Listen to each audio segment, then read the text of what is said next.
복잡하고 어려운 뉴스 제가 쉽게 풀어드리겠습니다. 문현진의 뉴스 창 시간입니다. 오늘도 많은 종목들이 움직이면서 많은 뉴스를 내뿜고 있습니다. 그리고 경제에 대한 뉴스들도 너무 많이 나오고 있고 요즘 너무 좀 세상은 묘지경인 것 같아요. 그래서 이런 시기에서도 역시나 뉴스를 본다면 우리가 가야 할 길 어느 쪽으로 방향을 잡고 투자를 해야 될지 보일 것 같고, 제가 여러분들께 그 어려운 뉴스들 쉽고 그리고 재밌게 풀어드릴 거니까요. 도움이 되신다면 좋아요와 구독 그리고 알람 설정까지 반드시 부탁드리도록 하겠습니다. 자, 그럼 오늘도 어떤 뉴스들이 나왔는지 바로 체크해 볼 텐데요.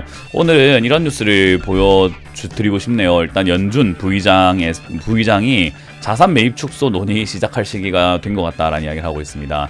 연준 올 초까지만 하더라도 뭐 테이퍼링 안 한다, 인플레이션 문제 없다, 아무 문제 없다, 뭐 괜찮다 이야기를 했었는데, 이제 갑자기 또 이렇게 손바닥 뒤집듯이 이야기를 꺼내고 있어요. 아무래도 자산 축소, 자산 매입 이런 거를 이제 축소하는 것을 앞으로 계속 안 할 거야 라는 인식을 주고 있다가 갑자기 해버리게 되면 그 충격이 정말 크거든요. 근데 야, 이거 앞으로 있을 수 있어, 앞으로 있을 수 있어 이렇게 이야기를 계속 꺼내다가 나중에 하게 되면 그 충격이 덜 하겠죠. 우리가 갑작스럽게 뭐 폭풍이 오는 거랑 폭풍이 올 수 있습니다, 폭풍이 올 수 있습니다, 폭풍이 올 수 있습니다 하다가 폭풍이 오는 거랑 좀 다른 거거든요.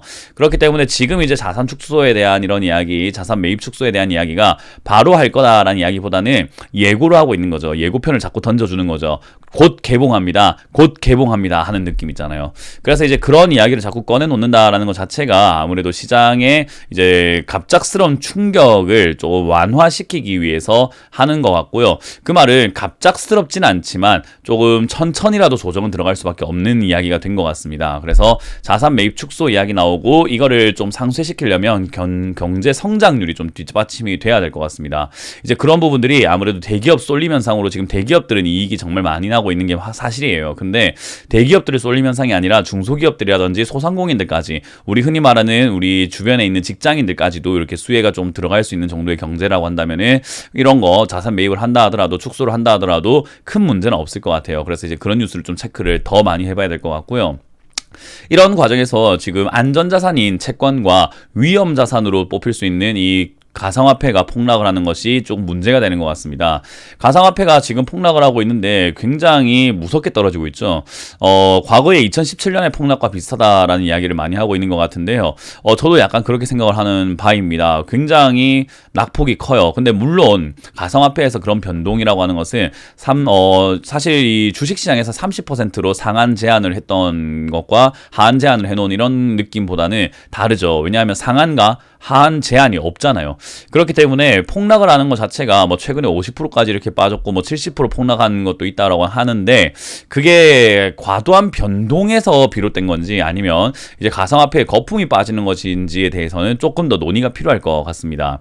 뭐 물론 저는 개인적으로 가상화폐는 전 세계 은행, 각국 은행과 중앙은행에서 인정하지 않는 화폐다. 그러니까 가상화폐라고는 하지만은 가상화폐가 아닌 그냥 집 앞에서 쓰는 포인터 같은 거, 우리 현대 포인트, 뭐 OK 캐시백 포인트, 그런 포인트를 그냥 거래하는 것과 같다라고 보고 있거든요. 이제 그걸 어느 정도까지 화폐로 인정해 줄 것인가에 대한 문제인데, 이런 식으로 변동이 심하면 아무래도 각국 중앙은행에서는 이거 화폐로 쓸 수 있습니다라고 말하기가 좀 어려울 수 있습니다. 그래서 이제 그런 부분들 때문에 거품이 빠지는 것은 아닌가라고 한번 의심을 해볼 필요가 있는 것 같고요. 이렇게 가상화폐가 무너진다는 것 자체가 가장 위험한 자산이 무너지기 때문에 그 다음 위험한 자산인 주식시장도 리스크가 생겼다라고 보실 수가 있을 것 같네요. 그래서 이 점은 우리가 좀 체크 한번 해봐야 되는 부분인 것 같아서 보여드리고요. 그리고 이제 미국의 7월 물가 상승률이 3%가 넘으면 금리 인상이 앞당겨질 거라는 이야기 나오고 있어요. 이거 어디서 나왔는가? 우리나라에서 나왔습니다.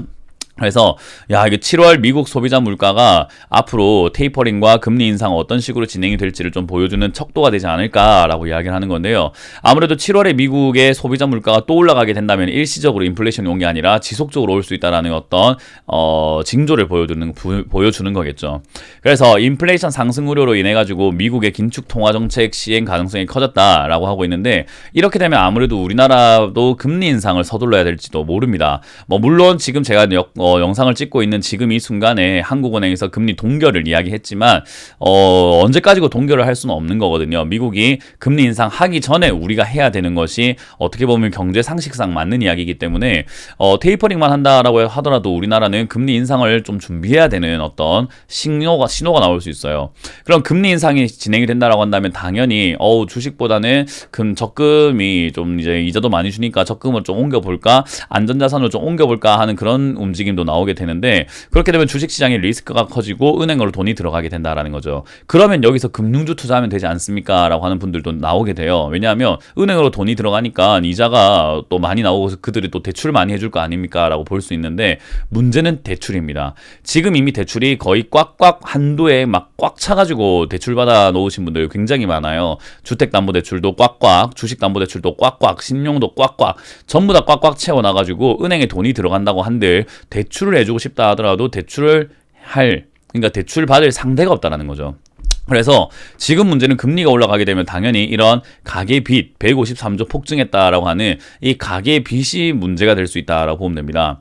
그래서 지금 가계와 이 주식과 부동산을 사들이기 위해서 차입금을 대폭 늘린 결과로 지금은 부채가 늘어나게 되었는데, 이 부채의 대부분이 변동금리라는 게 문제인 거예요. 그래서 금리가 올라가게 되면 이들이 과연 버틸 수 있을까? 버틴다면 부채가 터지지 않고 그들이 돈을 잘 갚아내 가면서 금융권에도 흔들림이 없을 것 같은데, 만에 하나 못 갚는 사람들이 속출하기 시작을 하고 분위기가 그렇게 만들어진다면은 부도가 나거나 또는 내가 파산을 하거나 개인회생을 하거나 이런 사람들이 많아지게 되면은 금융권, 돈을 빌려줘 놓고 돈을 못 받는 형국이 나오게 됩니다. 그래서 금융에 대한 어떤 리스크가 자꾸 커져 있는 상황인 거고요. 이렇게 금리 인상을 하겠다라고 했을 때 아무래도 이런 가계빚이 터질 수 있다는 것을 엄청난 리스크로 작용하기 때문에 우리가 금리에 대해서 좀 관심을 가지는 거죠. 단순하게 금리가 올라가면 증시가 무너집니다, 그러니까 이런 거 폭발할 겁니다 라는 개념은 좀 아니라는 거예요. 그래서 이런 부분들 생각해야 되는데, 아까 봤던 가상화폐 폭락과 빚이 연관이 없을 줄 알았는데 연관이 있다라는 것이 바로 이렇게 나오고 있습니다. 가상화폐 담보로 지금 70조 원이나 빌렸다라는 거예요. 근데 빌렸는데 가상화폐가 떨어지기 시작하면 어때요? 버겁겠죠. 내 돈도 날리고 빚까지 이렇게 생기니까 얼마나 힘들겠습니까? 그러다가 역시나 거래소 이런 해킹 사고가 있다라든지, 아무래도 9월 되면은 이제 실명 계좌 인증제 이런 걸 해야 될 것 같은데, 거기서 은행이 안 해준다라고 한다면은 이 가상화폐 거래소들도 대거 사라지게 될 운명도 좀 리스크도 있다라는 거죠. 그래서 우리가 흔히 말하는 먹튀가 일어나지도 않을까라고 하면서 우려를 하고 있는 건데, 이제 그러한 내용들이 갑자기 터져 나간다라고 한다면은 그 돈을 빌려서 주식 투자가 아닌 비트코인 투자, 가상화폐 투자를 했던 사람들이 돈을 갚지 못하는 형상이 나타나게 되면 70조 원 공중 분해가 됩니다. 그러면 은행 입장에서는 70조 원을 빌려줘 놓고 못 받는 게 되니까 아무래도 역시나 분해가 될 것이죠. 그러면 타격을 입게 되는 것은 바로 금융권이 된다라는 거예요. 그래서 금리가 올라간다라는 것이 은행엔 무조건 좋은 것만은 아니고, 지금과 같은 상황에서는 평소와 같은 상황에서는 금리가 올라간다라고 하면 좋은 걸 수도 있지만, 지금과 같은 상황에서는 리스크가 너무 크다라는 것이 저의 생각입니다. 그래서 금리가 올라간다, 부채가 터질 수 있다라는 인식을 가지는 게 좋고요. 그렇게 된다면은 금융권이 무너지고, 금융은 아무래도 경제의 기반이 되고 심장이란 말이에요. 근데 그게 폭발이 되거나 뭔가 리스크가 터져버리게 된다면 아무래도 증시뿐만 아니라 전 세계 경제가 한번 휘청거리지 않을까. 과거 2008년 리먼 브라더스도 금융권이 무너졌기 때문에 발생이 된 거죠. 그래서 그런 것도 돈을 갚지 못하는 사람들이 속출했을 때 금융권이 터져 나간 거기 때문에 이런 부분들 우리가 좀 체크를 한번 해보면서 바라보는 게 좋을 것 같습니다. 그래서 어떻게 보면 경제가 어려울 수도 있지만, 어떻게 보면은 되게 상식적인 부분에서 움직이는 거기 때문에 상식적으로 생각해 본다면 지금 리스크가 크다라는 것은 우리가 다 알게 되는 거고요. 그렇다면은 주식 투자를 하는 것이 과연 비중을 많이 들어가가지고 내 전 재산을 주식에다가 완전히 몰빵해 놓는 것이 지금 좋은 시기인가 하면은 그거 아닌 것 같다는 생각이 들잖아요. 그래서 제가 현금, 주식이라는 것만 자산의 형성이 아니기 때문에 현금을 가지고 있는 것도 투자이면서 또 나의 자산을 좀 보호할 수 있는 방어책이 된다는 거 기억을 좀 하시면 좋을 것 같습니다. 그래서 이렇게 5가지 뉴스를 보니까 또 안 좋은 이야기들만 또 보여드리게 되었는데, 어떡하겠습니까? 안 좋은 뉴스들이 이렇게 많은 걸, 좋은 뉴스도 있는 거고 안 좋은 뉴스도 있는 거 아니겠습니까? 그래서 좋은 뉴스가 나올 때까지 한번 지켜보도록 하고, 지금은 안 좋은 뉴스가 좀 많으니까 계속해서 리스크 관리를 좀 잘해야 되는 시장인 것 같다라는 것만 포인트 잡으시면 되겠습니다. 자, 이렇게 오늘 마쳐보도록 할게요. 지금까지 뉴스창 시간의 문현진 멘토였습니다. 고맙습니다.